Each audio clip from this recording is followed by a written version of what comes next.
প্রাণীটাকে পানির গোশত খুব মজা করে খাইতো। আমরা যেমন বাজার থেকে মুরগি কিনে নিয়ে যায়, এই দব্বন বাজারে বিক্রি হতো, ওরা এই দব্বনটা কিনে নিয়ে যাচ্ছে। এটা একটা মরা দব্বন, মরা, এর মধ্যে প্রাণের সঞ্চার নাই। লোকেরা বলল, মোহাম্মদ তুমি বলেছো যা ডিমান্ড করব তাই করবে। বলে হ্যাঁ, যা ডিমান্ড করবে তাই করব। এই যে মরা গুইসাপ, এই মরা গুইসাপ যদি তোমাকে নবী বলে তাহলে আমরাও তোমাকে নবী মানব। এটা ছিল তাদের একটা কুটো কৌশল, যে মরা প্রাণী তো কোনোদিন জিন্দা হবে না। এই কোরআন শরীফ যদি আপনি 30 পারা কোরআন যদি কয়েক হাজার বার পরে পানিতে ফু দেন আর একটা মরা মানুষের গায়ে দেন, জিন্দা হবে? কথা বলেন না, আরো চিল্লাই বলেন জিন্দা হবে। মরা মানুষকে জিন্দা করতে পারেন একমাত্র আরো জোরে হযরত ইব্রাহিম আলাইহিস সালাতু ওয়াস সালাম জাতির পিতা, তার দেখার একটু শখ হয়েছিল, রব্বি আরিনি কাইফা তুহয়িল মাউতা, আল্লাহ মুর্দারকে কিভাবে জিন্দা বানাও এটা আমার একটু দেখতে মনে চায়। আল্লাহ পাক বলেন আওয়ালাম তুমিন, ইব্রাহিম তুমি বিশ্বাস করো না? মুর্দারকে যে আমি জিন্দা করতে পারি এটা কি তোমার বিশ্বাস হয় না? ইব্রাহিম আলাইহিস সালাতু ওয়াস সালাম বলেন অবশ্যই বিশ্বাস হয়, কেন বিশ্বাস হবে না? মুর্দার কি জিন্দা করতে পারেন, কেন বিশ্বাস করব না? তবে অন্তরের মধ্যে প্রশান্তির জন্য দেখতে চাই, যদি আমাদেরকে একটু দেখার সুযোগ আপনি করে দিতেন। আল্লাহ রাব্বুল আলামিন বলেন তাহলে 4টা পাখি ধরম, জবাই করম, গুস্তগুলাকে একদম একাকার করে 4টা পাহাড়ের মধ্যে সরাই ছিটায় দাও, এরপরে পাখির নাম ধরে ডাক দাও। ইব্রাহিম আলাইহিস সালাতু ওয়াস সালাম পাখির নাম ধরে ডাক দিলেন, সাথে সাথে খণ্ডিত টুকরা টুকরা পাখি গুস্তগুলা, হাড়গুলা একটার একটার সাথে লেগে লেগে নতুন করে তাদের মধ্যে প্রাণের সঞ্চার হয়ে যায়। চিৎকার দিয়ে বলুন সুবহানাল্লাহ। আমার বন্ধুগণ, ভাইয়ের আমার, মা বোনের আমার, মুর্দারকে জিন্দা করার একমাত্র মালিক কে? আরো জোরে। মুর্দারকে আল্লাহ সুবহানাহু ওয়া তাআলা জিন্দা করে দিতে পারেন। পৃথিবীর কোনো সাধারণ মানুষ মুর্দারকে জিন্দা করতে পারে না। মৃত ব্যক্তিকে জিন্দা করার একটা মুজিজা আল্লাহ সুবহানাহু ওয়া তাআলা নবিয়ুনা ঈসা রূহুল্লাহকে দান করেছিলেন।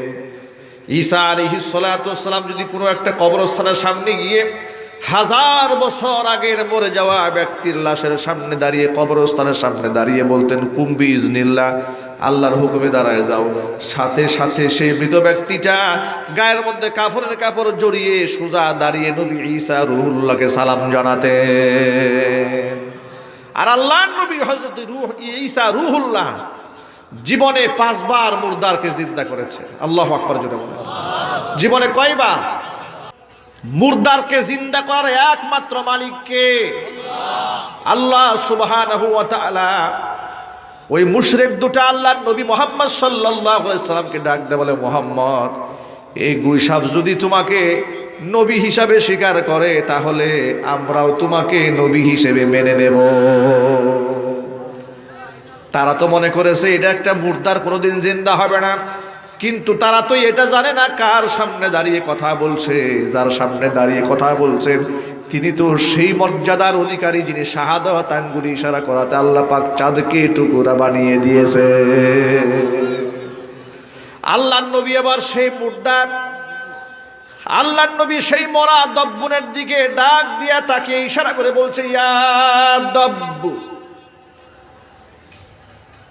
কাফের দুটা মনে মনে ভাবে এই লোকটা কি মাথা খারাপ, মরা প্রাণীকে ডাক দেয়, কিন্তু তাকায় দেখে মাথা তো তার খারাপ না, মাথা তো তাদের নিজেদেরই খারাপ।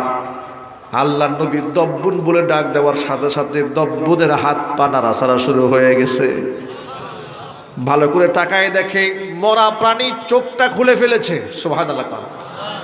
চোখটা খুলে নবীজির চেহারার দিকে চেহারা তাক করে বলছেন ইয়া লাব্বাইকা ওয়া সাদাইকা ইয়া যায়নামান ওয়াফা ইয়াউমাল মাহশার। লাব্বাইক আমরা হাজির, ওয়াসাদাইক, আপনার এই ডাকে, আপনার সামনে, আপনার শুভাগমনে আমরা নিজেকে ধন্য মনে করছি। যেরকম আল্লাহু আকবার। নবীজিকে সম্বোধন করে বলছে ইয়া যায়নামান ওয়াফা ইয়াউমাল মাহশার।